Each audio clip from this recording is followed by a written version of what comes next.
જય હિન્દ વિદ્યાર્થી મિત્રો, આજે આપણે ચક્રવ્યૂહ સિરીઝમાં આગળ વધશું।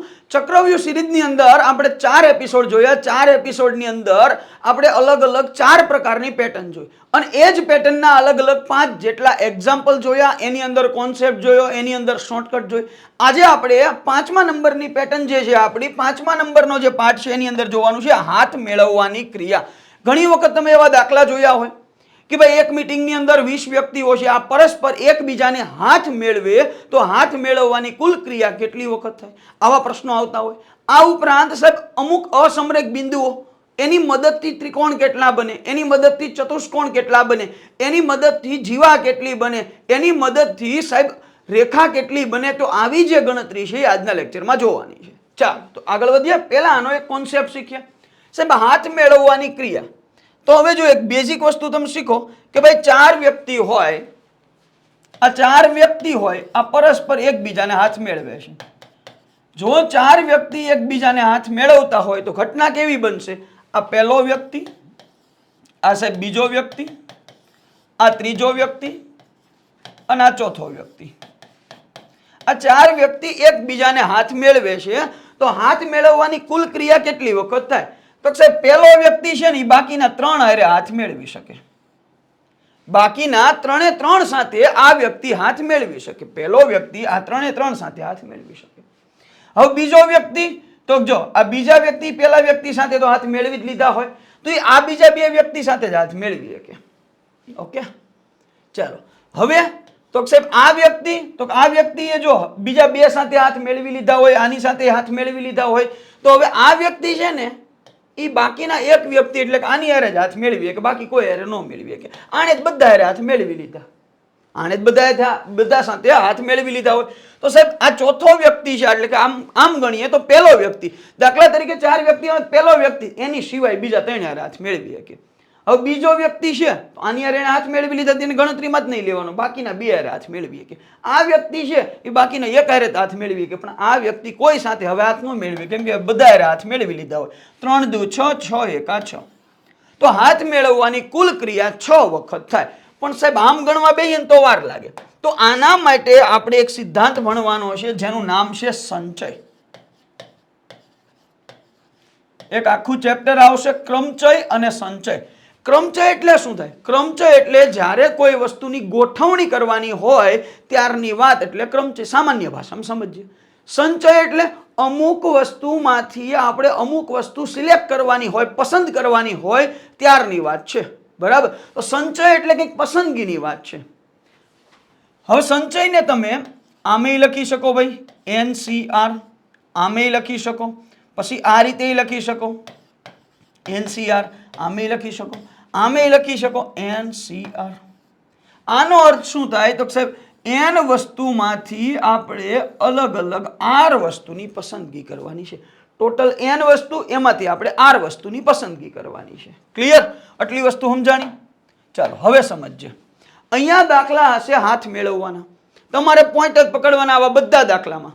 તમારે આવા બધા દાખલામાં એક પોઈન્ટ પકડવાનો કે ભાઈ અલગ અલગ વ્યક્તિઓમાંથી હાથ મેળવવા માટે કેટલા વ્યક્તિની જરૂર પડે? તો સાહેબ હાથ મેળવવા માટે ઓછામાં ઓછા 2 વ્યક્તિની જરૂર પડે। આપણે ઉદાહરણ લઈએ, 4 વ્યક્તિ હતા તો 4 માંથી 2 ની પસંદગી કરવી પડે, તો NCR ની જગ્યાએ 4C2 લખું।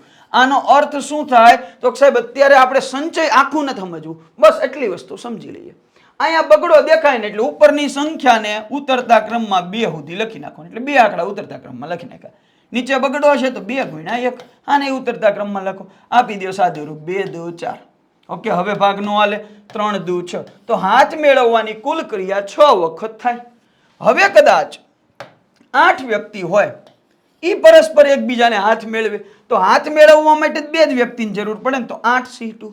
આનો અર્થ શું? તો સાહેબ અહીંયા બગડો છે તો બસ 2 આંકડા લખી નાખો, 8 ગુણ્યા 7 છેદમાં સાહેબ 2 ગુણ્યા 1, 4 દુ 8, 7 ચોક 28। હાથ મેળવવાની કુલ ક્રિયા કેટલી વખત થાય? 28 વખત। ઘણી વખત તમને એવું કે ભાઈ 5 અસમરેખ બિંદુ હોય। હવે અસમરેખ બિંદુ એટલે એક રેખામાં ન આવેલા હોય એવા બિંદુ। સમરેખ એટલે જે બિંદુઓને જોડતા એક રેખા નિશ્ચિત કરી શકાય એને સમરેખ કહેવાય, પણ એક રેખાની અંદર ન આવતા હોય એવા બિંદુ તો સાહેબ એને અસમરેખ કહેવાય, આડે થડ આપ્યા હોય એવા બિંદુ। દાખલા તરીકે અહીંયા 1, આ બીજું બિંદુ, આ ત્રીજું બિંદુ, આ ચોથું બિંદુ, આ પાંચમું બિંદુ. હાલો, આ 5 બિંદુ અસમરેખ છે. આની મદદથી મારે કેટલી રેખા બનાવી શકાય? ચાલો હું જોડું. આ બિંદુથી શરૂઆત કરું. ચાલો, આ એક રેખા બની. હજી આ બિંદુમાંથી સાહેબ આ બીજી રેખા બની. સાહેબ આ બિંદુમાંથી આ ત્રીજી રેખા બની. સાહેબ આ જ બિંદુમાંથી આ ચોથી રેખા બની. હવે એક કે બને તો નહીં. આ બિંદુમાંથી 4 બની. હવે આ બિંદુ જુઓ, આ એક. એ જ રીતે આ બેને જોડી દઉં, આ બીજી રેખા બની. આ બેને જોડી દઉં, સાહેબ ત્રીજી રેખા બની. અહીંથી કેટલી બની? તો 3. હવે આ બિંદુ લઉં, સાહેબ અહીંથી રેખા બનાવું, આ બે બિંદુને જોડું, આ એક રેખા. હજી આ બે બિંદુને જોડું, આ બે રેખા. હવે કોઈ? તો સાહેબ બધી બની ગયેલી જ છે. ઓકે, હવે જુઓ તો અહીંયા આ બિંદુ, તો સાહેબ આ બિંદુમાંથી આ એક બની. હવે કોઈ બનશે? તો કે નહીં સાહેબ, અહીંથી એક બની. આમાંથી તો ઓલરેડી બધી બની ગઈ. તો અહીંયા 5 અસમરેખ બિંદુ હતા, એની મદદથી હું કેટલી રેખા નિશ્ચિત કરી શકું? તો ગણતરી કરો. 4, 4 ને 3 7, 7 ને 2 9, 9 ને 1 10. સાહેબ હું ટોટલ 10 રેખા નિશ્ચિત કરી શકું. પ્રશ્ન ક્યારેક આવો આવે કે 5 ભિન્ન અસમરેખ બિંદુની મદદથી વધુમાં વધુ કેટલી રેખા નિશ્ચિત કરી શકાય? તો આપણો જવાબ આવ્યો 10. પણ સાહેબ આમ ગણતરી ન કરાય. આપણને ખાલી એક પોઈન્ટ યાદ આવવો જોઈએ. આપણી પાસે સાહેબ બિંદુ કેટલા? 5. તમારે શું બનાવવાનું છે સાહેબ? રેખા. રેખા બનાવવી હોય તો ઓછામાં ઓછા 2 બિંદુની જરૂર પડે. તો 5 માંથી 2 બિંદુ પસંદ કરવાના છે. તો 5C2 અર્થ શું થાય? તો 5 × 4 છેદમાં 2 × 1. 2 દુ 4, 5 દુ 10. જવાબ શું આવ્યો? 10. ક્લિયર છે? ઘણી વખત આવા પ્રશ્નો પણ તમારી સમક્ષ આવશે. રેખાખંડ બનાવવાની વાત હોય સાહેબ, તો રેખાખંડમાં ઓછામાં ઓછા 2 બિંદુની જરૂર પડે. પણ રેખાખંડ હોય નહીં, સમરેખ બિંદુ ઉપર બને, અસમરેખ ઉપર નહીં. આ યાદ રાખવાનું. એ જ રીતે ત્રિકોણ બનાવવાની વાત હોય, ત્રિકોણે અસમરેખમાં હોય, ત્રિકોણમાં ઓછામાં ઓછા 3 બિંદુની જરૂર પડે. તો બધાયમાં આવો જ કોન્સેપ્ટ આપણે કંઈક વાપરવાનો છે. અહીંયા કોઈ સૂત્ર વાપરવાનું નથી. ચાલો એક્ઝામ્પલ જોઈએ. એક મીટિંગમાં 16 વ્યક્તિઓ છે. જો આ વ્યક્તિઓ પરસ્પર એકબીજાને હાથ મેળવે તો હાથ મેળવવાની ક્રિયા કુલ કેટલી વખત થાય? હવે સાહેબ આમાં કાંઈ જોવાનું ન હોય, બધું આવડી ગયું કે ભાઈ 16 વ્યક્તિ છે, એકબીજાને હાથ મેળવે તો ઓછામાં ઓછા 2 વ્યક્તિની જરૂર પડે. 16 માંથી 2 ની પસંદગી, એનો અર્થ એવો થાય 16 × 15 છેદમાં એ બગડો આપ્યો એટલે 2 × 1. 8 દુ 16, 15 8 120. તો હાથ મેળવવાની કુલ ક્રિયા સાહેબ 120 વખત થાય. તો જવાબ કયો આવે? 120. ચાલો આગળ વધીએ. Question number 2. એક વર્ગમાં 20 વ્યક્તિઓ છે. જો આ વ્યક્તિઓ પરસ્પર એકબીજાને હાથ મેળવે તો હાથ મેળવવાની ક્રિયા કુલ કેટલી વખત થાય? ચાલો ગણો. તો કુલ વ્યક્તિ કેટલા? તો સાહેબ કુલ વ્યક્તિ તો 20 આપ્યા. હાથ મેળવવા ને તો ઓછામાં ઓછા 2 વ્યક્તિની જરૂર પડે. તો 20C2, 20 માંથી 2 ની પસંદગી. તો સાહેબ 20 × 19 છેદમાં 2 × 1. 10 દુ 20, 19 × 10. સાહેબ જવાબ આવે 190. આન્સર કયો આવશે? 190. ઓપ્શન જો, ઓપ્શન સી માં આપણને આપ્યું. હવે ઘણી વખત એવોય પ્રશ્ન આવે, સમજો આ કોન્સેપ્ટ આપણો ક્લિયર થઈ ગયો. હવે ઘણી વખત આનાથી ઊંધો પ્રશ્ન પૂછે કે સાહેબ એક મીટિંગમાં અમુક વ્યક્તિઓ છે. અમુક એટલે કેટલા એ નથી ખબર. એક મીટિંગમાં અમુક વ્યક્તિઓ છે. અહીં 20 નો આપ્યું હોય, ત્યાં લખ્યું હોય એક મીટિંગમાં અમુક વ્યક્તિઓ છે.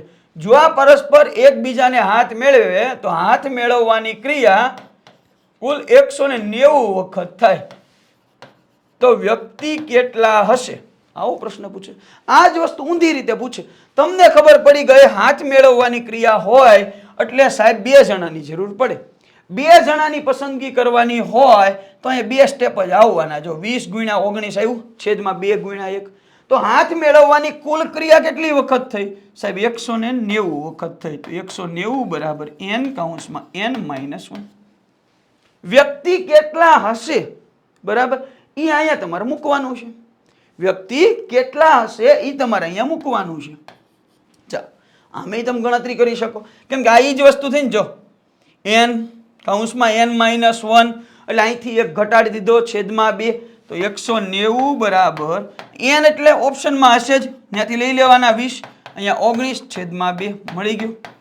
તો આપણો જવાબ કયો આવે? 20. ક્યારેક આવી રીતે ઉલટું પણ પૂછે બરાબર. તો એ તમે ઓપ્શન ઉપરથી નક્કી કરી શકો. તમને એમ કીધું હોય કે ભાઈ 190 વખત આ ઘટના થાય તો વ્યક્તિ કેટલા, દાખલા તરીકે ઓપ્શન એમાં 20 આપ્યું તો 20 ગુણ્યા 19 કરી નાખવાનું છે, એને ભાગ્યા 2 એટલે અહીંયા કેટલા અડધા થઈ ગયા એટલે 190. ઓપ્શનમાં આપ્યું 15, મૂકી દઈએ 15 ગુણ્યા 14 ભાગ્યા 2, સાહેબ નો આવે, 15 સત્તા 105 જ થાય, આ જવાબ નહીં આવે. હવે એ જ રીતે ઓપ્શનમાં આપ્યું 12 તો 12 ગુણ્યા 11 છેદમાં 2 તો સાહેબ 66 જ આવે, આ જવાબ નહીં આવે. તો ક્યારેક આવી ઉલટી રીતે પૂછે ને તો તમને ગણતરી આવડવી જોઈએ. બાકી બહુ બેઝિક કોન્સેપ્ટ છે, સંચય એટલે કે પસંદગીનો આ સિદ્ધાંત છે. ઓકે, ચાલો જવાબ કયો આવશે? Option C. આગળ વધીએ પહેલા જે લોકો આ જ રીતે સમગ્ર મેથ્સ અને રીઝનિંગ શીખવા માંગે છે એ લોકો માટે ખાસ આપણે કોર્સ ડિઝાઇન કરેલો છે, મેથ્સ અને રીઝનિંગનો કોર્સ, જેનું નામ છે ઝીરો ટુ હીરો, એટલે કે જેનું હાવ બેઝિક વીક છે. બરાબર, એવા લોકો માટે તો ખાસ આ મહત્વરૂપ સાબિત થશે. એનું કારણ તો સાહેબ આપણે હાવ પાયાથી શરૂઆત કરી છે ને એડવાન્સ લેવલના બધા દાખલાની અંદર સમાવિષ્ટ કર્યા છે. હાલમાં એમાં 50% ડિસ્કાઉન્ટ ઓફર છે.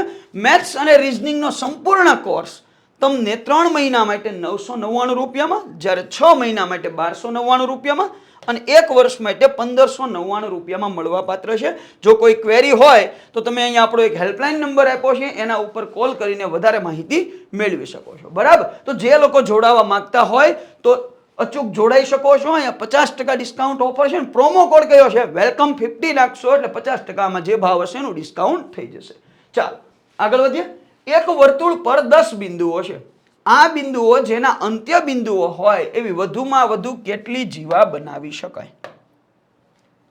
પહેલો પ્રશ્ન સાહેબ, જીવા કોને કહેવાય? તો સાહેબ આ વર્તુળ હોય એ વર્તુળ પરના કોઈ પણ 2 બિંદુને જોડતો રેખાખંડ એટલે જીવા. આ 2 બિંદુને જોડું આને જીવા કહેવાય, આ 2 બિંદુને જોડું આને જીવા કહેવાય, આ 2 બિંદુને જોડું આને જીવા કહેવાય, આ 2 ને જોડું જીવા કહેવાય, આ 2 ને જોડું જીવા કહેવાય, આ 2 ને જોડું જીવા કહેવાય. હવે કોઈ જીવા બને તો કે નહીં? ગણી લ્યો કેટલી જીવા બની. 4 બિંદુ હતા સાહેબ, તો 4 બિંદુમાંથી મેં જીવા બનાવવાની ટ્રાય કરી તો વર્તુળના કોઈ પણ 2 બિંદુ, બરાબર, વર્તુળ પરના કોઈ પણ 2 બિંદુને જોડતો રેખાખંડ એને વર્તુળની જીવા કહેવાય. ઓકે, તો આ કોઈ પણ 2 બિંદુને જોડો, આ 1 2 3 4 5 6 જીવા બની. ક્લિયર? પણ હવે સાહેબ અહીંયા 15 બિંદુ હોય તમે કેમ બનાવો? વાર લાગી જાય. તો અહીંથી આપણો સિદ્ધાંત, સાહેબ તમારે વર્તુળની જીવા બનાવવી યાદ હોવું જોઈએ. જીવા બનાવવા માટે ઓછામાં ઓછા 2 બિંદુની જરૂર પડે. બસ અહીંયા આખો કોન્સેપ્ટ ક્લિયર થઈ ગયો હોય તો આપણી પાસે બિંદુ કેટલા? 10. 10 માંથી 2 બિંદુની જરૂર પડે. 10 ગુણ્યા 9 છેદમાં 2 ગુણ્યા 1, 5 દુ 10, 9 પંચા 45. તો વધુમાં વધુ તમે 10 બિંદુની મદદથી 45 જીવા દોરી શકો. આવો જ એક પ્રશ્ન પૂછાઈ ગયેલો છે જેમાં આપ્યું હતું વર્તુળ પર 12 બિંદુઓ હોય તો આ બિંદુઓ જેના અંત્ય બિંદુઓ હોય એવી કેટલી જીવા બને? 10 અસમરેખ બિંદુની મદદથી વધુમાં વધુ કેટલા ત્રિકોણ નિશ્ચિત કરી શકાય? યાદ રાખજો, બનાવવાનું શું છે? તો સાહેબ અહીંયા ત્રિકોણ. ત્રિકોણ બનાવવું હોય તો ત્રિકોણ બનાવવા માટે ઓછામાં ઓછા 3 બિંદુની જરૂર પડે. સાહેબ તમારી પાસે 10 બિંદુ છે પણ આ 10 બિંદુમાંથી તમારે પસંદ તો માત્ર ને માત્ર 3 બિંદુ કરવાના, કેમ કે તમારે ત્રિકોણ બનાવવું. જો ચતુષ્કોણ કીધું હોય 4 બિંદુ, વર્તુળ કીધું હોય, બરાબર, તો વર્તુળ તો બિંદુઓનો ગણ છે, તો આ દાખલો આ રીતે થવાનો જ નથી. વર્તુળની જીવા કીધું હોય તો 2 બિંદુ. તો આ વસ્તુ તમારે યાદ રાખવાની. તમારે 10 અસમરેખ બિંદુની મદદથી ત્રિકોણ બનાવવાના છે તો 10 માંથી 3 બિંદુની જરૂર પડે. ઓકે, તો 10 માંથી 3 સિલેક્ટ કર્યા એટલે 10C3. હવે અહીંયા સાહેબ તગડો દેખાય, 3 આંકડા ઉતરતા ક્રમમાં લખો. 10 ગુણ્યા 9 ગુણ્યા 8 છેદમાં તો 3 છે તો 3 ગુણ્યા 2 ગુણ્યા 1 આપી દો સાદું રૂપ. 3 તેરી 9, 4 દુ 8. ઓકે, હવે છેદ 9 ઉડે, 4 તેરી 12, 12 ગુણ્યા 10 કેટલા ત્રિકોણ બને? સાહેબ 120 ત્રિકોણ બને. ક્લિયર? આપણો જવાબ કયો આવશે? Option B, 120. તો તમને ખાલી ખબર હોવી જોઈએ કે આ રીતે તમે દાખલો ગણી શકશો. ક્વેશ્ચન નંબર 5 જે હું ગણાવીશ નહીં, તમારે જાતે ગણવાનો છે. એક મિટિંગમાં 25 વ્યક્તિઓ છે. જો આ વ્યક્તિઓ પરસ્પર એકબીજાને હાથ મેળવે તો હાથ મેળવવાની ક્રિયા કુલ કેટલી વખત થાય? સાહેબ 25 વ્યક્તિ છે. કઈ રીતે દાખલો ગણવો? તમારી સામે 4 ઓપ્શન છે તો આ દાખલો તમારે જાતે ગણવાનો છે. આપણો આખો કોન્સેપ્ટ ક્લિયર થઈ ગયો છે. હવે આવા દાખલા તમારે બીજા ગણવાના છે, જે હોમવર્ક છે આપણું. એક દાખલો તો આપ્યો જ છે. બીજું હોમવર્ક કે જીવાની ગણતરી છે, બરાબર. તમને 12 બિંદુ આપ્યા હોય, 16 બિંદુ આપ્યા હોય અને 24 બિંદુ આપ્યા હોય તો એની મદદથી કેટલી જીવા બને એ ગણવાની છે. પછી અસમરેખ બિંદુ આપ્યા હોય તો એની મદદથી, દાખલા તરીકે 12 બિંદુ, 15 બિંદુ, 20 બિંદુ, તો આની મદદથી બનતી રેખા કેટલી આ ગણવાનું છે. આ ઉપરાંત સાહેબ આની મદદથી બનતા ત્રિકોણ કેટલા, સાહેબ આની ગણતરી કરવાની છે. ત્રિકોણ અને રેખાની ગણતરી કરવાની, બરાબર. 12 અસમરેખ બિંદુની મદદથી કેટલી રેખા નિશ્ચિત કરી શકાય, 12 અસમરેખ બિંદુની મદદથી કેટલા ત્રિકોણ બનાવી શકાય. આ ઉપરાંત તો સાહેબ હાથ મેળવવાની ક્રિયા, તો સાહેબ એમાંય તે તમારી રીતે અહીંયા લખો 18 બિંદુ આપ્યા હોય, 18 વ્યક્તિ આપ્યા હોય તો હાથ મેળવવાની ક્રિયા કેટલી વખત થાય.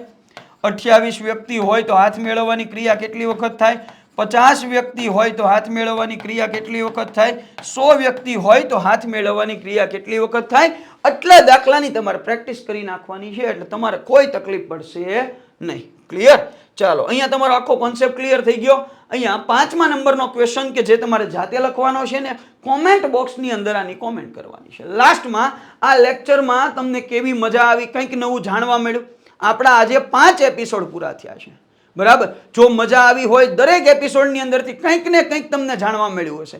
જો જાણવા મળ્યું હોય તો અવશ્ય ને અવશ્ય આ સિરીઝને તમારે તમારા દરેક ગ્રુપની અંદર મોકલવાની છે, તમારા વોટ્સઅપ સ્ટેટસની અંદર પણ રાખવાની છે. જો મજા આવી હોય તો 5 મિત્રોને અવશ્ય શેર કરજો. ચલો, અહીંયા સુધી રાખીએ. થેન્ક યુ સો મચ વિદ્યાર્થી મિત્રો. જય હિન્દ, જય ભારત.